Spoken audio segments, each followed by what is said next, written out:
বন্ধুরা, ফাল্গুনের রান্নাঘরে আপনাদের সবাইকে স্বাগত জানাই। আবারও চলে এলাম আপনাদের কাছে অন্য এক রেসিপি নিয়ে।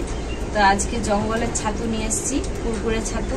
তো এই ছাতুটি আজকে রেসিপি বানাবো। কিভাবে বানাবো প্রথম থেকে শেষ অবধি পুরো ভিডিওটা দেখতে থাকুন আর আমার সাথে থাকুন। তো এই মাশরুমগুলো এখন আমি ছাড়িয়ে নেব। এগুলো খোসা ছাড়াতে হয়, খোসাটাকে, তো খোসাগুলো আমি ছাড়িয়ে নেব।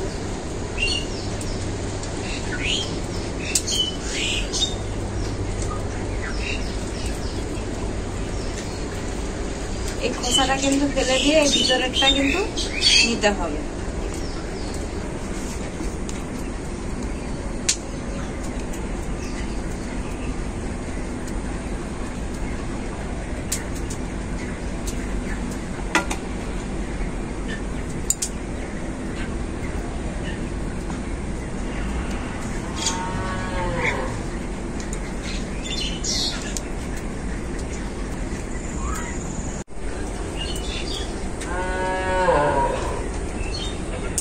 ছাতুগুলো কিন্তু জঙ্গলেই হয়, জঙ্গল ছাড়া অন্য কোথাও পাওয়া যায় না।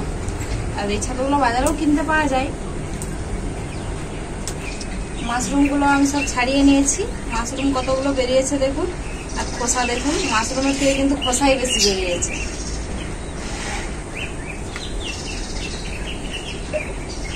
সবকিছু কাটাকাটি ধোয়াধুয়ি করে পরিষ্কার করে নিয়ে চলে এসেছি। এখন আমি কড়াইটা উনুনে বসিয়ে দেবো। মাশরুমের রেসিপিটার জন্য আলুও লাগবে, তাই আমি আলুটা ভেজে নেব। আলু ভাজার জন্য কড়াইতে সরষের তেল দিয়ে দিচ্ছি।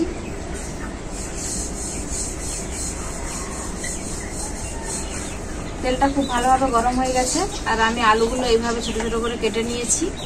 এই আলুগুলো দিয়ে দেবো এখন।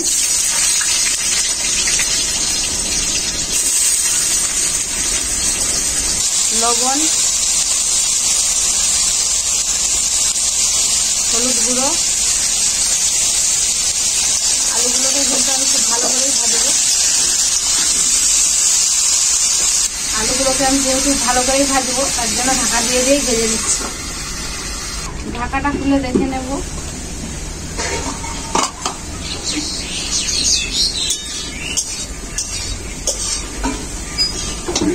আলুগুলো কিন্তু আমার খুব ভালো করে ভাজা হয়ে গেছে। এখন আমি নামিয়ে নেব।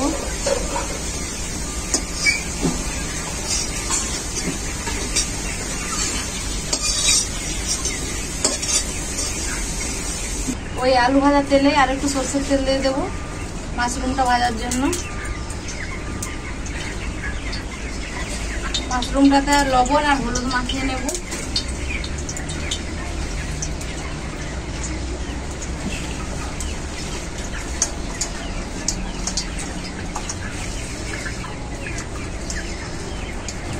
মাশরুমটাকে এরপর তেলে ভেজে নেব।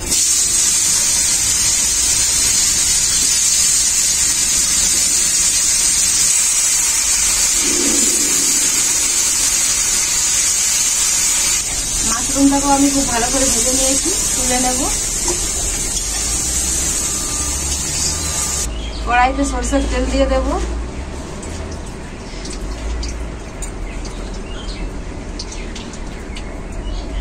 তেলটা খুব ভালোভাবে গরম হয়ে গেছে। একটা গোটা শুকনো লঙ্কা, দারুচিনি, লং আর এলাচ আর কেশরি মেথি,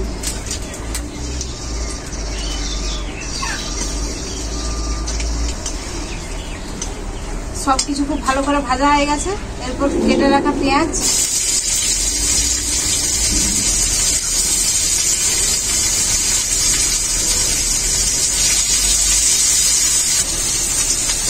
মাশরুম রান্নার জন্য একটু বেশি পেঁয়াজ লাগে, তাই একটু বেশি পেঁয়াজই দিলাম। আর আপনারা যদি নিরামিষ রান্না করেন তাহলে পেঁয়াজ দেওয়ার দরকার নেই। পেঁয়াজটা তাড়াতাড়ি গলে যাওয়ার জন্য লবণ,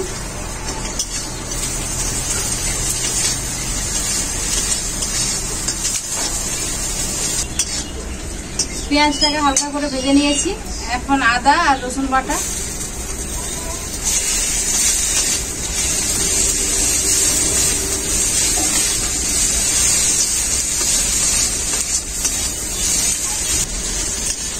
আদা আর রসুন বাটা পেঁয়াজের সাথে খুব ভালো করে ভেজে নিয়েছি।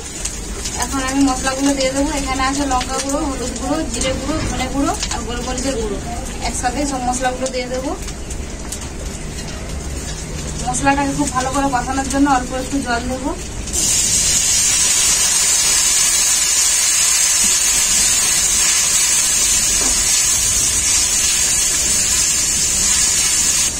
এই মাশরুমের রেসিপিটা খুব সহজ আর সিম্পলভাবে রান্না করছি, খেতে কিন্তু খুবই অসাধারণ লাগবে।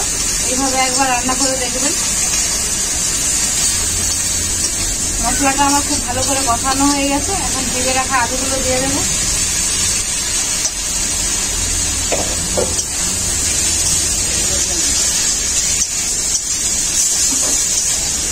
আলুটাকে মশলার সাথে কিন্তু খুব ভালো করে কষাতে হবে, একদম মাংসের মতো।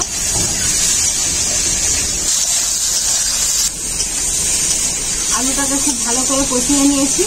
এখন ভেজে রাখা মাশরুমগুলো দিয়ে দেবো।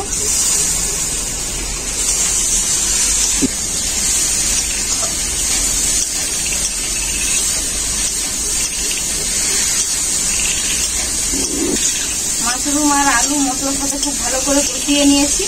এখন আমি পরিমাণ মতো জল দিয়ে দেবো।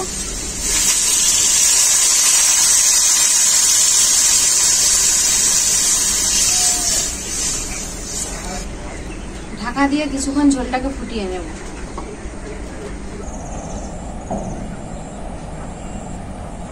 কিছুক্ষণ হয়ে গেছে, ঢাকাটা খুলে দেখে নেব।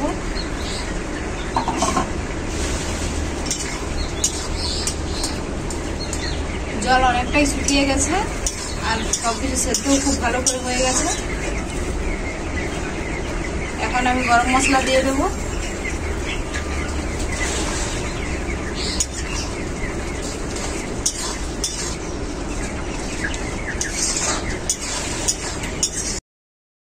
মাশরুমের রেসিপিটা আমার পুরোপুরিভাবে রেডি। আমি এখন নামিয়ে নেব।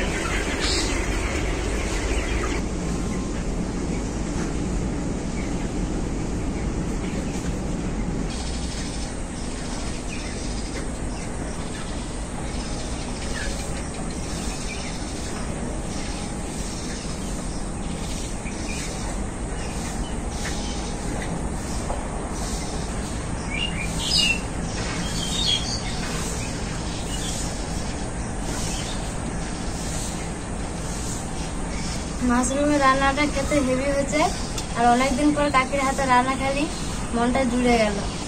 মাশরুমের এই রেসিপিটা ভাত, পরোটা বা রুটি যার সঙ্গে খাবে সবই ভালো লাগবে।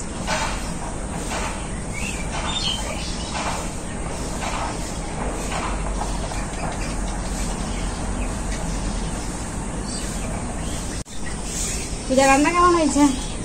রান্না খুব ভালো হয়েছে সত্যি। কাকি আমি তোমাকে খুব মিস করছিলি। আমিও তো মিস করছিলাম তোমাকে খুব। তোমার হাতে রান্নাটা তোমাকে সত্যি খুব মিস করছিলি। বন্ধুরা, আপনারা তো অনেক রকমই মাশরুমের রেসিপি বাড়িতে বানিয়ে খেয়েছেন, কিন্তু এরকম ভাবে একবার বানিয়ে খাবে কুরকুরে এই মাশরুমের রেসিপিটি। তো খেতে খুবই ভালো লাগবে। তো আপনারা অবশ্যই বাড়িতে ট্রাই করবেন। তো রেসিপিটি কেমন হয়েছে আপনারা কমেন্ট করে জানাবেন। ভিডিও ভালো লাগলে লাইক, শেয়ার, সাবস্ক্রাইব অবশ্যই করবেন। আপনারা ভালো থাকবেন, সুস্থ থাকবেন, নিজেদের খেয়াল রাখবেন। আবার দেখা হবে পরবর্তী ভিডিওতে নতুন কোনো রেসিপি নিয়ে।